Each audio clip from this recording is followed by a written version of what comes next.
सबसे पहले आप इसे देखिए। दसरा निकल लो तेरी सारी हंसी आज। बिल्लाहि व मलाइकतिही। वो मन है, मन खींच ले। वो मलाइकतिही। वो मन है, वो मन है, वो मलाइकतिही। रोड रोड जरा कुछ नहीं खींचना। चले देखो, चले राशि बड़ा होने सबक लेकर तायरन इबाबिल। सही है, सही सही।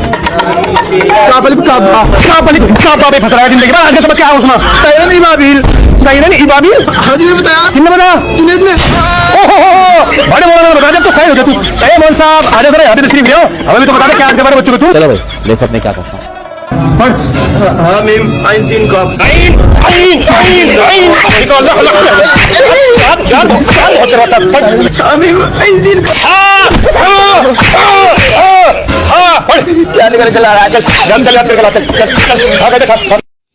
दोस्तों इसका फैसला आप करें, क्या ये मुनासिब है इतना बेशक ये मजाक क्यों ना हो, लेकिन हमारे माशरे में ये चीज़ नहीं होनी चाहिए। और बगैर आजकल सोशल दौर का मीडिया का दौर है, तो आप देख लें, इतना मेरे ख्याल में चीज़ मुनासिब नहीं है। बाकी